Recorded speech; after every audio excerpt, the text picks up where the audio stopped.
Akkam jirtu daawwattoota keenya jaallatamoo nagaa keenya kabajaatiif jaalala sirriif dhiyeessinaa kun Atileeraa miidiyaa keenya torbanitti yeroo tokko sin bira ga'uudha. Atileeraa miidiyaa keenya guyyaa har'aas dhimmoota wayitaawoo ta'an kan tibbanaa maaltu uumame kan addunyaa akkasumas immoo kan biyya keenyaa kan itti sin biraan geenyu ta'a. Abbo Maqaasoof boruma Sheen Daniel Tasfaayeetu sagantaa kana sin biraan ga'a. Sena lammii fi akkasumas immoo lammii Solomon ammoo ogummaa teeknikaatiin nu faana turu. Isinis immoo karaa YouTube, Facebook akkasumas TV dhaan nu daawwachaa kan jirtan daawwattooti keenya nu faana bu'aa isiniin jenna. Ajandaa keenya isin beeksifnetu gara bal'ina isaatti isin geessina. Abbooma. Tole, gabaasaaleen torbee kana keessa deemaati jiran waa'ee gabaasaalee Oromiyaa keessaa wajjin wal qabatan keessumayyuu kan gabaasaa Oochaafaa dabalatee akkasumas Komishinii Mirga Namummaa Itoophiyaa illee kan waqtii baatii torbaa hojiiwwan hojjete mana marii bakka mootummataaf kan inni dhiyeesse irratti kan dubbannu ta'a jechuudha. Boruu maal qabda? Dhimma Oromiyaa irratti dabalataan akkuma walii galaattu biyyattiin yeroo amma kanallee yennaa lammaffaatiif waraana kallattiitti waan deemaa jirtu fakkaatu kan jedhu odeeffannoo miidiyaalee garaagaraa baatee kan isaan jiranii isarratti immoo waalli marii nagaatiin wal qabatee marii biyyoolessaan geggeessine jedhamee qabatamee deemaa jiru kun carraan isaa maal ta'uu danda'a hireen isaa maal ta'uu danda'a kan jedhullee miidiyaaleen biyya keessaa yoo gabaasuu dhiisanii warri biyya alaa gabaasaati kan isaan jiranii gama kaaniin immoo pirezidaantiin United Arab Emirates Sheikh Khalifa bin Zayed boqochuu isaanii torban kana keessa miidiyaaleen ijoo dubbii godhataniiti kan isaan jiranii namni kun nama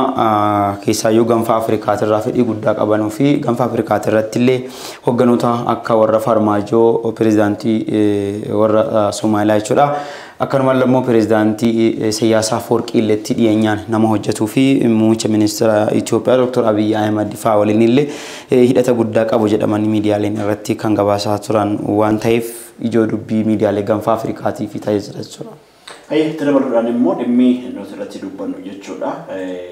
Google afaan Oromootiin jalqabuunsa qabsoo fi injifannoo guddaadhaan kan galmaa'edha. Oduu gammachiisaan tibba kana argame isa kanaadha. Gaaffii afaan Oromoo afaan sadarkaa idila addunyaatiin qixxeessuudhaa fi sochiin dhaloonni qubee geggeessan akkasumas immoo kan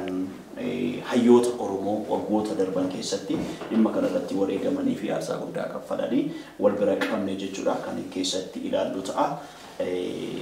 Ajandaa keenya isa kan biraatiin immoo dhimmi Raashiyaa fi Yuukireenis maalirra akka ga'e kan keessatti dubbannu ta'a jechuudha. Sa'aatiin keenya haga nu ga'etti jechuudha. Daawwattoota keenya haga xumuraatti nu faana turaa isiniin jenna. Ajandaalee keenya kana fakkaatu nu wajjin tura. Tole, qabxii jalqabaatti dabarra. Qabxiin jalqabaa keenya akkuma jalqabarraa kaastee Oromiyaa keessatti keessumayyuu gama buqqaatii wajjin wal qabate rakkooleen bal'aan geggeeffamaa akka jiran gabaasni Oochaadhaan mul'iseeti kan inni jiru. Oochaan yeroo darbe kana keessatti jechuudha Yuukireen, Itoophiyaa fi Palestaan dabalatee ibsa baaseeti kan inni jiru jechuudha wajjin wal qabsiiseeti kan inni baase. Yuukireen keessaa lammiileen gara 400,000 tilmaaman bishaan ibsaa fi wantoota garaagaraa akka barbaadanidha. Kanuma wajjin wal qabatee gama Itoophiyaatti dhufne ammoo Itoophiyaa keessaa lammiileen tokko tuqaa 5tti lakkaa'aman jechuudha. Miiliyoona tokko tuqaa 5tti lakkaa'aman rakkoo akka keessa jiranidha kan inni isaan kaase keessumayyuu naannolee akka Amaaraa fi naannoo Tigraay keessatti rakkoon guddaan akka jirudha kan inni gabaase jechuudha. Haatoti malee gabaasaan Oochaadha yeroo garaagaraatti baasu kana wajjin wal qabate gama Oromiyaa keessatti yoo as deemne ammoo naannoo Oromiyaa bakkoota garaagaraa keessatti deeggarsa taasisuuf illee akka rakkatudha yeroo garaagaraatti kan inni kaase. Gabaasni VOA illee waan kana kan inni mul'isudha keessumayyuu naannoo Oromiyaadha. Godina Horroo Guduruu Wallaggaa aanaa Amiroo keessatti jechuudha lammiileen dhaabbata leenjii teeknikaa ogummaa keessa jiran rakkataa akka jiranidha kan inni baase jechuudha. Torbee kana keessa keessumayyuu bal'inaan wanta kana baasee jira. Komishin Busaa Gonfaa Oromiyaadha kan yeroo dhiyoo kanatti labsamis komishinara kan ta'an obbo Mustafa Kadiris VO'n dubbiseeti kan inni ture dhimma kana wajjin wal qabatee lammiileen naannoo san keessa jiran deeggaruudhaaf rakkoo keessa akka jirudha kan inni kaase jechuudha. Dhiyeessi wantoonni naannoo san keessa jiran akkaataa ittiin dhiyeessan rakkisaa akka ta'edha gabaasni kun kan inni akeeku. Walumaa galatti gama biraatti ammoo Itoophiyaa keessatti sababa hongeetiin barattoonni 60,000 ol 600 ol dhiifama barumsa isaanii akka dhaabanii jiranillee gabaasni Save the Children mul'iseeti kan inni jiru jechuudha. Kun ammoo barattootiin hedduun isaanii barnoota akka kutanidha. UNICEF illee waan kana dhugoomseeti kan inni jiru. Akka UNICEF jedhutti ammoo barattootiin dhibbeentaa 60tti laakkaa'aman seensa qabxii kutaa 9 gara 9tti 8 gara 9tti darban osoo hin galmeessin kan isaan hafan jechuudhaan kan kaase barattootni kutaatti darban keessaa hedduun isaanii kanneen gara dhibbeentaa 54tti laakkaa'amu qofaadha kan darbuu danda'ani kun ammoo bakkeewwan hongeen itti mudatetti barattoonni akka rakkataa jiran kan kaase keessumaayyuu hawaasa keessattis barataan tokko barumsa isaatiin gaafa kutaa tokko gara kutaa biraatti darbu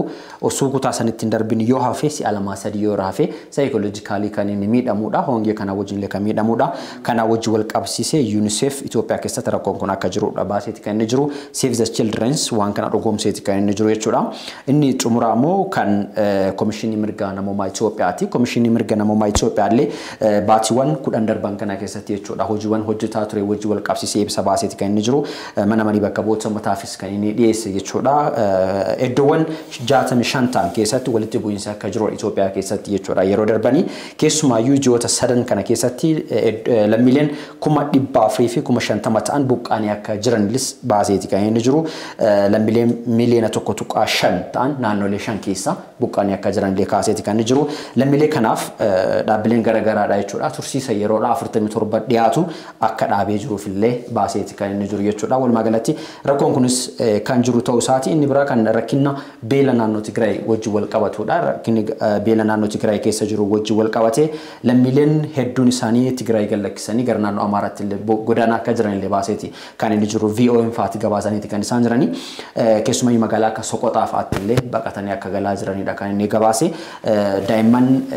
1,900tti laakkaa'aman illee gara du'aati yookiin ammoo kompiliitii akka du'anidha Tigraay keessatti walumaa galatti lammiileen gama 700tti laakkaa'aman immoo beela hamaa keessa illee akka jiran gabaaseeti kan inni jiru tibba kana ammoo Tigraay keessatti tajaajilli faayinaansii haaraa illee eegaluuf akka jiru illee gabaafamuuti kan inni jiru abbootiin qabeenyaa maallaqa akkaawuntii baankii isaaniitti galfachuu akka qaban mootummaan naannichaa kanneen tarkaanfii kana fudhan irratti dhiibbaa akka gochuu yookiin ammoo tarkaanfii fudhachuu akka danda'u illee gabaasni torbee kana keessa beekan mul'isu jechuudha.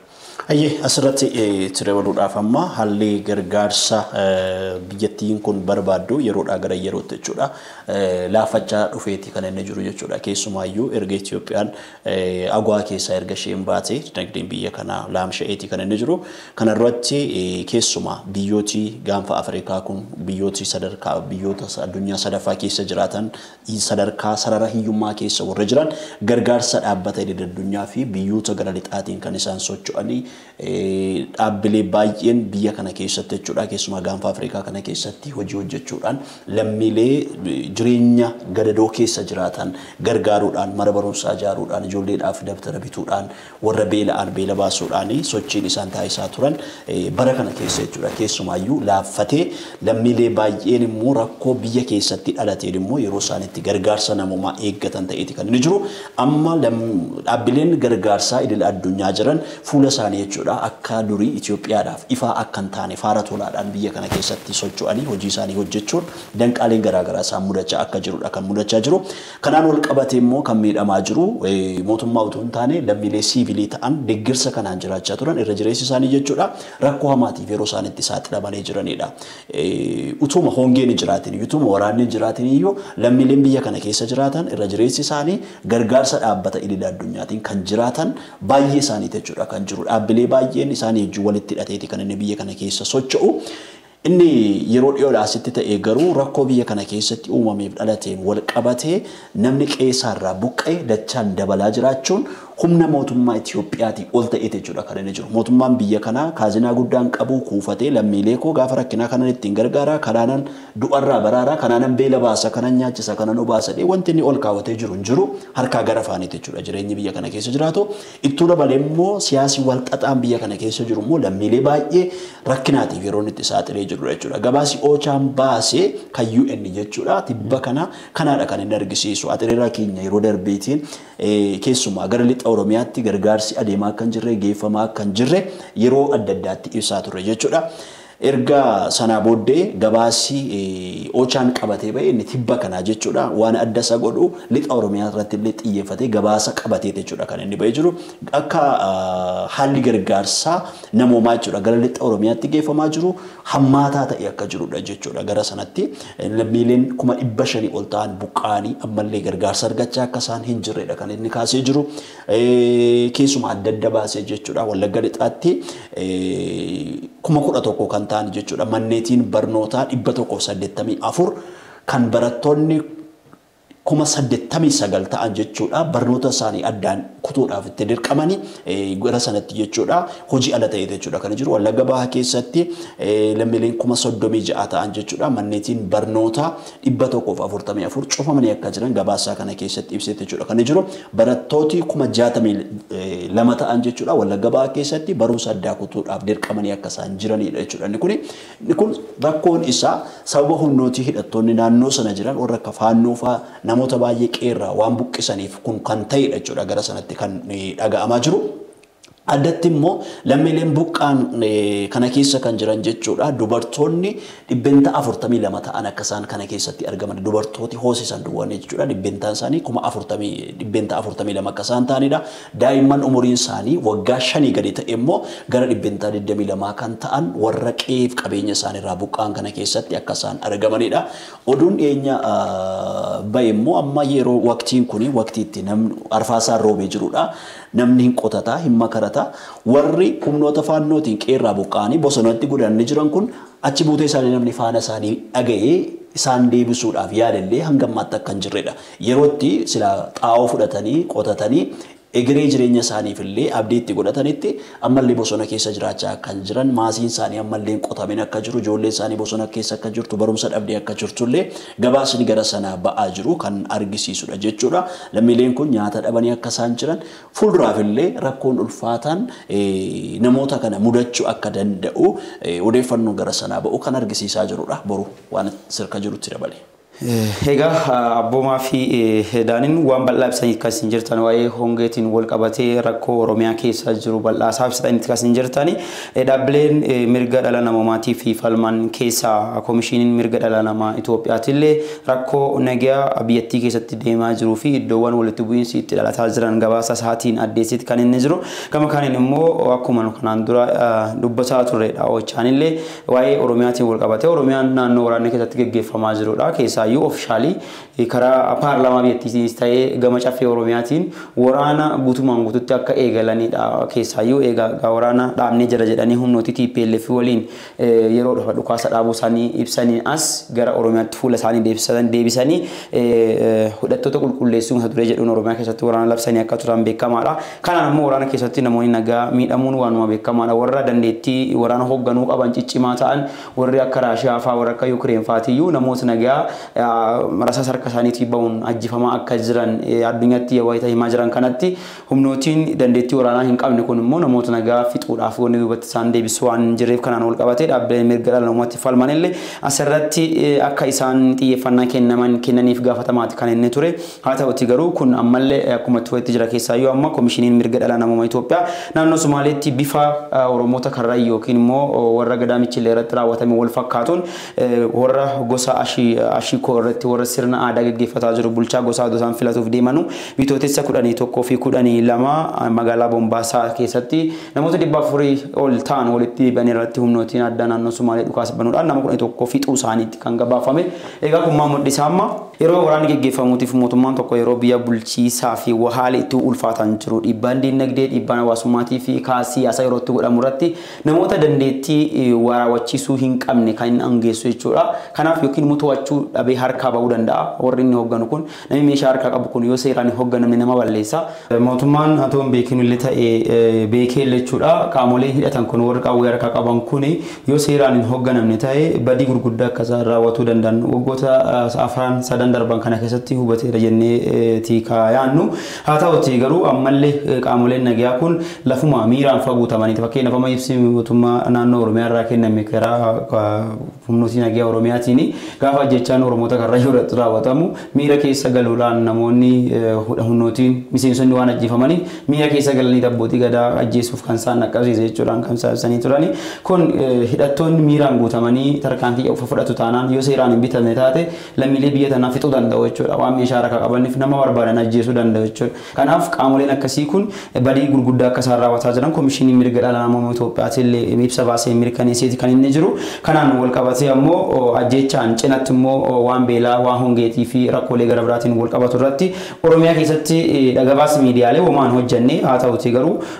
waraana yeroo Oromiyaa keessatti deemaa jiru kanaaf immoo dhaabbileen idil addunyaa warra gargaarsa kennan illee silaawwan isaan godhuu qaban yeroo waraansaatti wal waraansi yennaa itti fuufetti isaan gargaarsa kennuudhaan karaa nu banaadhaanii gargaarsa kennuudhaan Tigraayitti waan ta'e arginee jira. Even if Vladimir Putin waraana Ukraine irratti labse keessatti warri gargaarsa dhala namaa kennan karri isaanii banaadha seenanii kennuu danda'uuf eegganaan illee godhamaaf kan isaan jedhan. Itoophiyaatti garuu Oromiyaa keessatti waraana gaggeeffamaa jiru wal qabate Tigraayitti gaggeeffamaa kan inni jiru. Oromiyaa keessa garuu gargaarsi hin jiru. Wal waraansa ammoo dirree qabataniiti kan walirra jiran. Akka duraatii miti akka duraa akkanumatti walitti dhudhukaasaa baqachaa jiru ta'e dirree qabatanii walirra jiru waan ta'eef meeshaalee waraana gurguddoon deeggaramee waraanni kun gaggeeffamaa jiru humna qilleensaa dabalate kun ammoo Oromiyaa keessatti badii hamtuu dhaqqabsiisaa akka inni jiru kan ibsuu fi Komishiniin Mirga Dhala Namaa Itoophiyaatti illee dhimmoota filatanii baasuu irratti kan inni maddii tokko guraa kan inni jiru jechuudha. Amma dhimma Oromiyaa keessatti raawwatamaa jiru kana wal qabatee ajjechaawwan Abuna Gindabaraatti raawwatame dhiyeeffuu dhiyeenya kana hin jira. Gama kana inni Salaaletti waan raawwatame beekamaadha. Kana wal qabatee ajjechaawwan kanami ajjecha sanirra hafeeyyuu lubbuudhaan miidiyaalee hawaasaa irra deemaa jiru Komishiniin Mirga Dhala Namaa Itoophiyaa ammayyuu atoo hin jedhin jira kun loogimmaa kan agarsiisu ta'uu isaati kan marsaa hawaasaa irraa hubatamaa jiru jechuudha. Asiin itti dabaluudhaaf amma keessumaati amma Oromiyaa keessatti bakkeewwan adda addaatti jechuudha haleellaan adda addaa jechuudha bifa mul'ataadhaanis mul'anneenis yeroo itti raawwatamaa jirudha. Isa kana immoo qaamoleen idil addunyaa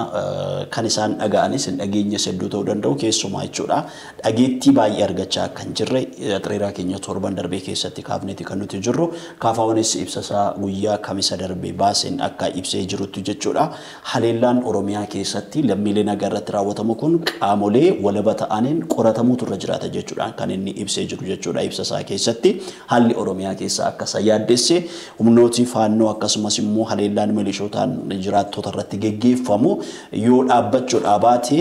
yaaddessa akka ta'edha. Hamma ammaatti kan raawwatame iyyuu kan biraan ga'amne hedduu waan jiruufi yakka kana eenyutu raawwate ajjechaan kun eenyutu raawwate warri ajjeefaman kun eenyudha humnoota hidhataniidha moo qaamolee siviiliidha kan jedhu kun ilaalamuutu irra jiraata jechuudha. Kan akka amma Abuna Gindabaraatti abbaa manaa fi haadha manaa barsiisotaadha warri ajjeefamanii jiran sun jechuudha. Iddoo sanatti akkuma kana lammiileen nagaan barataan namni hoomaa hin beekne maanguddoon dubartooti hoosisan dubartooti ulfaa kana keessatti jechuudha yeroo isaanitti gidiraa siyaasaa biyya kanaati yeroo isaanitti miidhamaa jiranidha waan ta'eef inni kun qoratamuutu irra jiraata jechuudha. Ibsasaa keessatti ibseeti kan inni jiru amma biyyi kuni gara ifaatti adeemaa jirti moo gara waan dukkanaatti adeemaa jirtiin jedhus gaaffii guddaadha jechuudha. Amma Itoophiyaan marii araaraa geggeessuudhaaf ko'ommachaadha jechuudha sa'aatii ammaa kanatti kan isheen jirtu.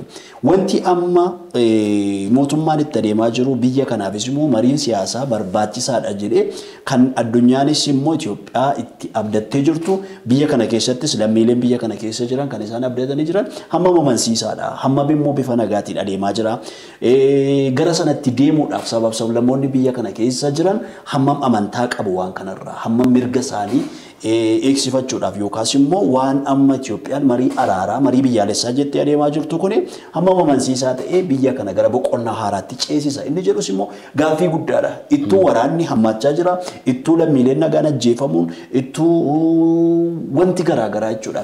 Amma keessaa yommuu dubbii keetti irratti dabaluudhaaf ta'anii humnootiin Tigraay jechuudha xalayaalee warra akka Yuunaayitid Neeshinii kanaafaa fi warra gamtaa Afrikaa kanaafaa barreessaa jiranii dura ta'an paartii abuute jechuudha. Wantoota hedduun kaa'ata kan isaan jiran gabaasa miidiyaalee torbee kana baasuu wal waraansuun nuti Eertiraatii fi Tigraay jidduu turuu isaanii qaamoleen mootummaa federaalaa Itoophiyaatti illee mirkaneessaniiti kan isaan jiran. Gama kaaniin immoo jarri waraanaaf qopheessaa akka jirtullee qaamoleen garaagaraa ibsaati kan isaan jiran. Oromiyaa keessa immoo waraatti deemaa jiru. Gama kaaniin immoo marii biyyoolessaa gaggeessinedhaan kan deemaa jiru lubbuun nama guyyaa guyyaa badaatti akkasiin jirtu. Paartiin Koongireesii Federaalaa Oromoo dhiyeenya kana ibsa baasee ture. Ibsa baaseenii wanni karaa nagaa dhabamtee jennaan warra bosona seenee lolaa jiruun homaa godhaa jechuun hin dandeenyu. Isaan dhufanii akka marataniif mootummaan Itoophiyaa waan tokko irra gahuu qaba kan isaan jedhan yaadariin akkas of keessaa qabu kan isaan baasanii jiran jechuudha. Kanumaan gara deemaa jirti biyyi kun kan jedhuu fi walumaan kan ilaalluta haala kanaan itti fufti taanaan biyyi kun jechuudha. Haala amma deemaa jiru kanaan kan lafuma qaanii qaamoleen nagaa nama ajjeesanii kaanii achiin duuba sababa kanaaf ajjeenna dandeetti angoo nama ajjeesuu hedduu isaaniif kenna angoo nama nagaa ajjeesu nama nagaatiyyuu muti waraanni tokko diinni dhufeera bakka kanaan lolaa jedhamee haga hoogganaan isaanii hiyyuutti koo qaamoleen nagaa namatti dhukaasa banuudhaaf iyyuu mirgan qaban hin dhoogamu jechuudha. Amma eegala jedhamanitti kan isaan eegaman hidhatanii harkaa qabaniif nama ajjeesu taanaan biyya kana keessatti wanni ta'een beekne ta'uuf deemuu akka jiru. Asirratti waan tokko dabaluudhaaf dhiyeenya kana Baardaar keessatti akkuma hundi keessan yaadatan jechuudha. Sirni beekamtuu kennaati kan ture jechuudha gara sadarkaa federaalaatiin. Beekamtii kennamu kana wajji wal qabatee biyya kana keessatti keessumaa Oromiyaa kutaalee garaagaraa keessatti qaamni yakka guddaa uumaa jira jedhanii uummanni mataa jiru finxaalayyeedha. Gaafatti finxaalayyeedha beekamtii kennite beekamtii ati kennitu sun ammoo maal qabatee dhufuu danda'a kan jedhu seera maleessummaan ammallee akka babal'atuu fi waan san kakaasu jechuudha. Wanti kun oofishaalii beekamtii kennaa qaama kaanii bagana ajjeefte baga kana goote jedhanii beekamtii kennaa qaama biraatiin ammoo waan biraa jechuun ammoo wanti kun clash wal godhaa waan deemudha. Biyya kana keessatti tasgabbeessee deemuu irratti ulfaachuuti kan inni danda'udha. Inni biraa ammoo komishinii mirga namummaa Itoophiyaa waan tokko kan inni baase keessa keessumaa mana hidhaa keessattan qabeensi mana hidhaa Itoophiyaa keessa jiru baay'ee rakkisaa akka ta'ee fi namootni akkasumaan ukkaanfamanii kan fudhataman baay'een akka jiran illee kaasaa jira. Kanneen uwwisa miidiyaalee argan akka jiranidha. Kanneen qabamanii tumaan namni akkasumaan gaangistariin garee wayii uumatee gareen sun si fudhatee badee akka barbaadeessu godhuu danda'u yookiin waan barbaadeessu dhaggeessuu danda'u illee akka jirudha. Kun maal agarsiisaa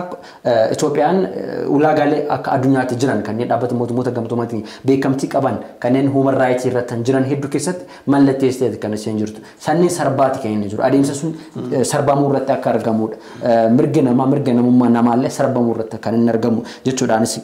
qeeqa qabus ibsateeti kan inni jiru. Inni biraa ammoo akkuma beekamu Oromiyaa keessatti yeroo garaagaraatti qaala'insa jireenyaa kana wajjin wal qabanii yeroo ammaa kana keessatti fakkeenyaaf tiraanspoortii wajjin wal qabatee namni tokko magaalaa Naqamtee deemuudhaaf namni tokko magaalaa Shashamanii deemuudhaaf magaalaa biraa deemuudhaaf magaalaa kamiin keessa deemuudhaaf har'a tiraanspoortii maal fakkaata boba'aan dabaleeti jira kana wajjin wal qabatee sirreeffamuun jiran wajjin wal qabatee seera maleessummaan adeemsi seera maleessa ta'e biyya kana keessatti ba'ataa akka jiran illee odeeffannoon garaagaraatti kan inni ba'aa jiranii walumaa galatti rakkoo biyya kana keessa seenanii hin dubbanne yoo jenne sa'aatiin waan ga'uunatti hin fakkaatu keessumaayyuu hamma sadarkaa olii sadarkaa gaditti marii biyyaalessaas jedhamee waanis jedhamee wanti hundinuu jechuudha rakkoo yookiin wal xaxaa keessa seenee kan inni jirudha. Wantoonni hundinuu qaala'insa jireenyaa hamma hirmii baafadhaa jedhamutti illee kan deemaa jiranidha. Wantoonni akkanaa kun biyya kana keessatti sadarkaa maalii irratti geessaa kan jedhu rakkoo guddaa uumuu kan hin danda'uu fi biyyi kun walumaa galatti rakkoo cimaa keessa akka isheen jirtu kan hubachuu hin danda'amu jechuudha. Asirratti amma kana goolabnee darbuudhaa fi marii biyyaalessaatti gaafa deemtu inni rasaasa qabu rasaasa isaa gad deebisee inni immoo gootummaanis maal itti dhaga'amu tasgabbaa'ee jechuudha. Namni sadarkaadhaan qixa jirutti jechuudha taa'ee walitti dhufee mari'achuu danda'u tura jiraata. Yeroo baay'ee immoo hawaasa gara gadii jiru kana hawaasa kutaa baadiyyaa irra jiru kutaalee biyyaa irra jiru kana yeroo isaan itti ilaalcha keessan galle yookaas immoo akka namaatti illee yeroo isaan itti hin ilaalamne waa beeku jedhame yeroo itti hin ilaalamne illee hin jiraata yeroo baay'ee jechuudha. Inni kun sirrachuu danda'u tura jiraata. Biyya kana keessatti namni hundumtuu walqixxummaadhaan ilaalamuu danda'u tura jiraata. Yaadi isaa walqixxee kabajamuu danda'u tura jiraata. Yoo kana ta'uudhaa baate lammiilee kutaa muraasa keessa jiranii wajjin nagaa buustee yookaan isaanii wajjin nagaatti jiraatte lammiilee kutaa kaan immoo ignoor goota yoo ta'e achi keessatti rakkoo ulfaataan biyya kana balaa uumamuu danda'a jechuudha gara fuulduraatti. Kanaaf inni kun sadarkaa hundumaa irratti jechuudha gara marii biyyaalessaatti adeemuudhaaf biyya kana nageenya isaa amansiisaa gochuudhaaf qaala'insa jireenyaa nama hudhee ummata biyya kana jechuudha jireenya jibbisiisee tadheessee jiru kana sirreessuudhaan mootummaan gama isaatiin sochii barbaachisaa gochuu tura jiraata. Amma sirna dinagdee biyya kana namoota muraasa harkatti gatamee akka jirudha kan sitti argisiisu jechuudha. Jiraattoti warri kaan siivilii warri ta'anii waa'ee isaanii akkasumatti dagatame jechuudha. Maal nyaata, maal dhugaa, maaliin maal bitata, miindaan isaa sadarkaa miindaa isaatii maal fakkaata yeroo itti jedhamullee jiraachuu amma iddoo tokkotti yeroo darbe jechuudha bilbilaan kan nutti himame miindaa keenya isa kana qumbeeku aanaa tokkorraa barsiisota callifamee nurraa citaa jira nurraa muramaa jira jechuudhaan kan isaan himatanii jiran jechuudha.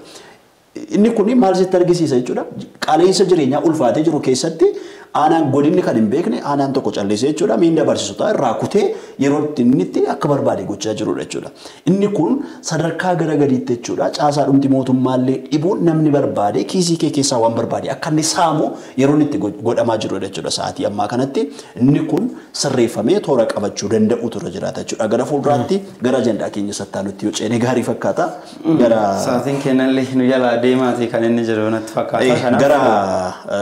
Google afaan Oromootiin jalqabuu isaa jechuudha gara sanatti adeemuu gaariidha. Yeroo baay'ee egaa waa'ee waan dhabnee duwwaa dubbachuu caalaa injifannoo irra geenyes immoo dhaadachuun proud gochuun gaariidha waan ta'eef gara sanatti ceenaa keessumaatii eegamma Google afaan Oromootiin jalqabuunsaa gammachuu guddaa akka ta'e namni hundumtuu namni biyya alaa jirus biyya keessa jirus wal harkaa fuudhee gammachuu isaa walii qoodaadha kan inni jiru jechuudha. Tusan hanga'iin afaan Oromoo adeemsa maalii keessa darbee biyya kana keessattoo sadarkaa maaliirra jira amma afaan Oromoo tarree afaanota addunyaa 131 Google ittiin hojjetutti dabalamee jira jechuudha. Sa'aatii ammaa kana keessatti akkuma afaan Ingilizii akkuma afaanota kan biraa Google gaafati afaan Oromootti galchitu sin beeku ittiin jedhu jechuudha. Afaan Oromoo beekee namni kamillee jechuudha afaan kan biraa yoo itti galchee afaan Oromootiin search yoo godhe turjumaana ta'ee hiikuu fi akka danda'udha jechuudha. Sana fuuldura garuu qabsoon dhamaatiin baroota darban keessatti jechuudha hayyoota afaanii warra akka Dr. Hayilee Fidaafaa akkasumas immoo Muhammad Rashad Abdullee fa'iitiin eegalee warra akka Onesmos Nasiib fa'iitiin kan eegalee har'a sadarkaa kanarra dhufee ga'eeti jechuudha kan inni jiru waan sanarraati xiqqoo kan dubbannu ta'a. Tole akkuma ati kaaste Google afaan Oromootti dabaluu wajjin wal qabatee afaan Oromoodhaa sadarkaa hamma guddaa tokko irratti kan inni ga'edha. Kun uummata Oromootiif keessumaayyuu afaan Oromoodhaa kun beektaa afaan reediyoon cabsa jedhamaa ture irraa eegalee reediyoo cabsuu osoo hin taane amma Google cabsuutti kan inni deemaa jiru boodarra maal ta'uu danda'a kan jiru illee kan argamudha. Namootiin keessumaayyuu ijoollee qaqqaxalan hedduun isaanii kanneen kanarratti hirmaatan kanneen proud ta'uuti qaban hedduun isaanii ni jiru. Ammas wantoonni sirraatanii wantoonni baay'een sirraatanii gara fuulduraatti maybe afaan Oromoo kun sadarkaawwan guddaa irratti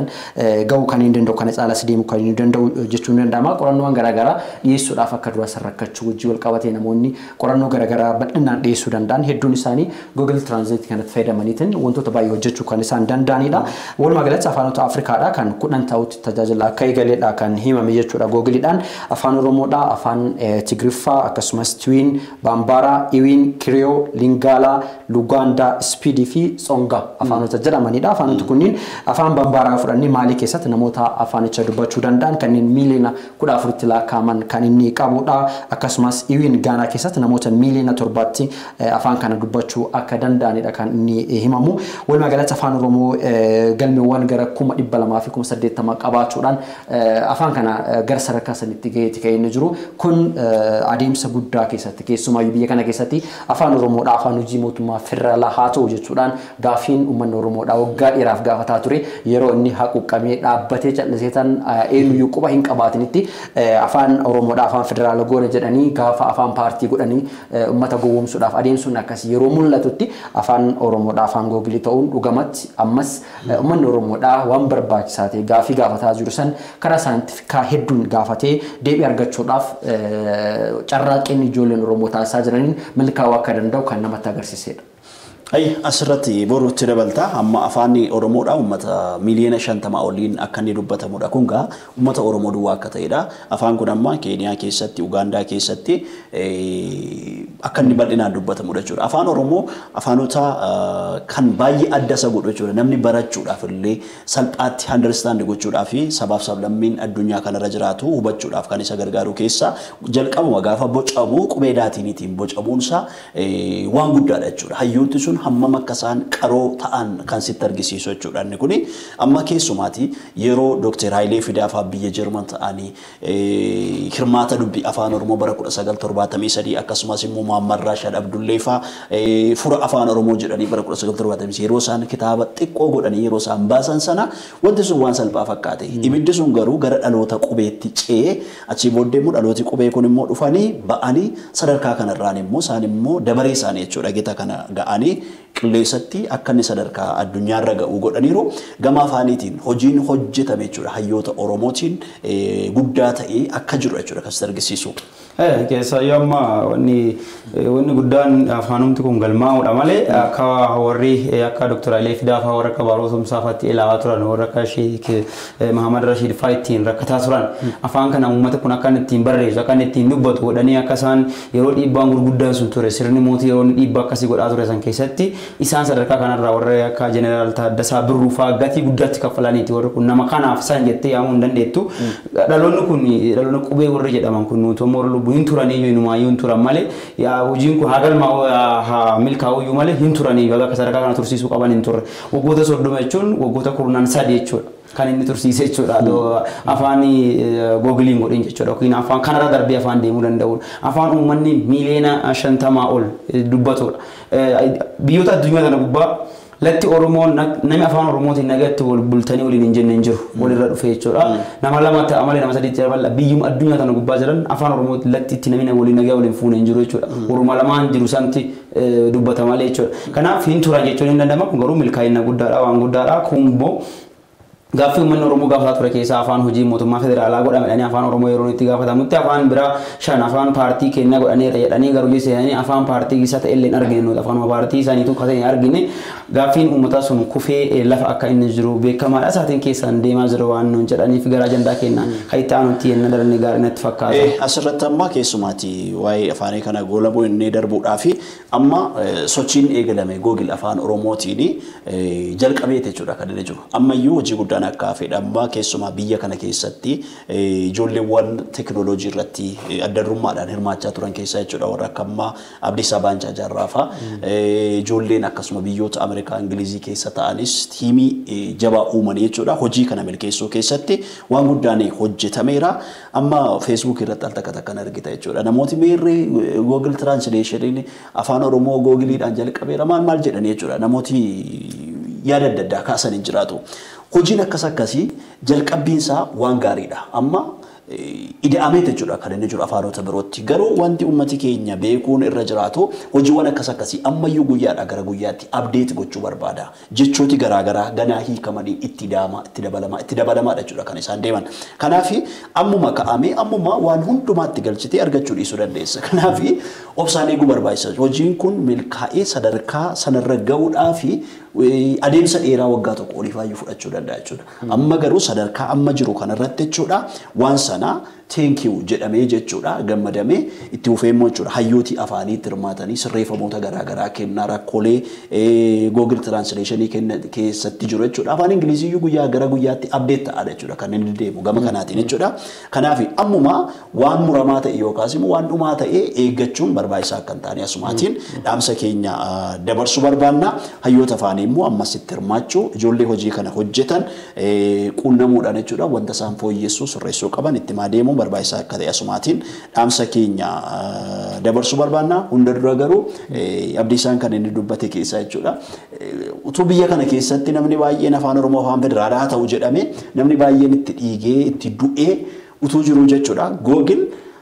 waggoota 6 darban keessatti jechuudha salphaatti yeroo muraasa gidduutti jechuudha milkaa'ina kana irraan ga'e jechuudha afaan Oromoo deebinni naa kenne keessa jechuudha Google keessa shirri dabni hin jiru kanaafidha isaan afaan hundumaa wal qixxee waan ilaalaniif jecha salphaatti milkaa'ina kanarra ga'uun danda'amedha biyya kana keessatti garuu afaan Oromoo afaan federaalaa ta'u jedhamee ummati Oromoo waggaa meeqa gaafatee namni beekaa afaan sanaafiyyuu gatii guddaa kaffaleera inni kun egaa hammam addunyaan ummata kanaaf xiyyeeffannoo akka isheen laattee jirtu afaan kanaaf xiyyeeffannoo akka isheen laattee jirtu argisiisa ajandaa keenya sattaanutti kan darbinu ta'a jechuudha. Tole ajandaa keenya sattaanuun dhimma gaazexeessituu Aljeeziraa irraati kan dubbannu gaazexeessituun Aljeeziraadha akkuma beekamu humna waraana Raashiyaatiin dhiifama humna waraana Israa'eliitiin ajjeefamuudha kan himame Shariin Abu Aklaa kan isheen jedhamtu gaazexeessituu Aljeeziraa cimtuu akka taatetti kan isheen himamtuudha keessumaayyuu yeroo addunyaan dhimma pireesii yookiin immoo firiidamii pireesii wajjin wal qabsisee keessa jirtu kana keessatti gaazexeessituun akkasumatti keessumaayyuu waan nama gaddisiisu gaddisiisu keessaa gaazexeessituun kun yeroo ajjeefamtutti wanti isheen uffattee jirtullee pirees kan jedhu ishee irraa akka jiruu fi hiriyoota ishee wajjin yeroo isheen turteedha viidiyoo san irratti kan nuti daawwanne. Haa ta'uti malee erga rukutamtee ajjeefamtee booda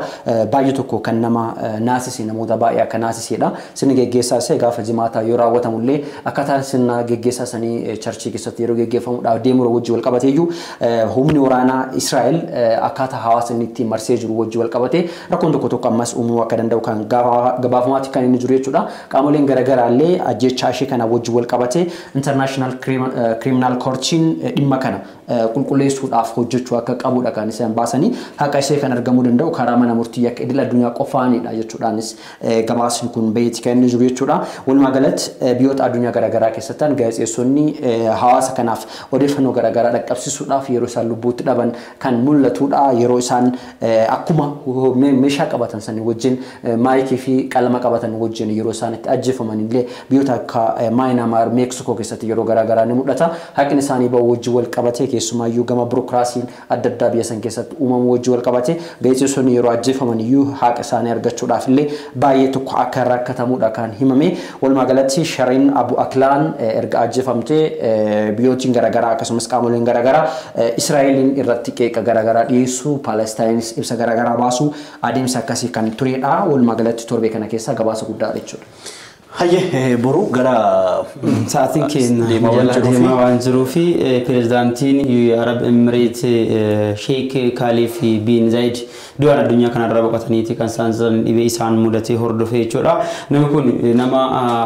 keessaayyuu warra akka GCC country warra jedhaman Gulf Corporate Council dhaabuu keessatti illee nama gahee guddaa qabani. Akkanuma immoo Gaanfa Afrikaatti irratti illee imaamanni isaan qaban guddaa akka ture himamaatee kan inni ture jechuudha. Keessaayyuu wanni dippiloomaasii kanarratti fuula isaanii Jibuutii irraa gara Itoophiyaatti naannefataa akka dhufaniif keessattuu Eertiraa fi Itoophiyaan walitti araaramuu hordofee fuula isaanii garanatti deebisuutiin garanatti hojjetuudhaaf kan isaan itti fuulleffatanii kanaaf illee immoo kaazinaan Itoophiyaa gaafa duwwaa ta'etti mootummaa haaraa akka ce'umsaa akka dhufe Dr. Abiy Ahmediin durfamu jechuudha.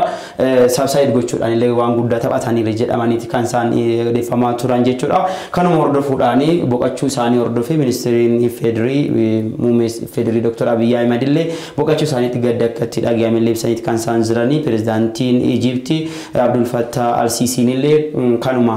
boqachuu isaaniitti akka gadditti dhaga'ame ibsaniiti kan isaan jiranii. Mustafa al-Kadin illee ka Iraaq jechuudha boqachuu isaaniitti gadda itti dhaga'ame ibsaniiti kan isaan jiran jechuudha. Ka Libaanoon illee akkanuma ibsaniiti kan isaan jiranii. Biyyoonni garaagaraa boqachuu isaaniitti gadda itti dhaga'ame ibsaati kan isaan jiranii. Gama kaan immoo odeeffannoo keenya wal faana goolabuudhaa fi Raashiyaan waraana Yuukireen waliin eegalte irratti sababni guddaan naatoo akka ta'e beekamaadha. Miseensota biyyoota naatootti makamuu siitii fi yaaluu siitii. Kanaaf immoo biyyi ollaa isii lamaan jechuudha Finlaandii fi Siwiidinii lachi makamuudhaa fi fuulachi galfachuu hordofii tarkaanfii wal fakkaataa fudhachuu fi akka jiru Vladimir Putin ibsaniiti kan jiran jechuudha. Hayyeega sa'aatiin keenya deemaa waan jiruuf asumaan yoo goolabne gaarii natti fakkaata adeeraa keenya jechuudha. Jaalatamoo daawwattoota keenya Diriiraa miidiyaa keenya guyyaa har'aa asumarratti kan goolabnu ta'a waliin turtanii waan nu hordoftaniif ulfaadhaa isiniin jenna. Abboomaa Qaasootii fi akkasumas Borumashi Daani'eel Tasfaayeetu isin faana ture. Seenaa Lammii fi Lammii Solomoon immoo ogummaa teeknikaatiin nu faana turaniiru. FIB'n qophiiwwan isaa itti uffatanii jiru daawwadhaa. Yeroo gaarii.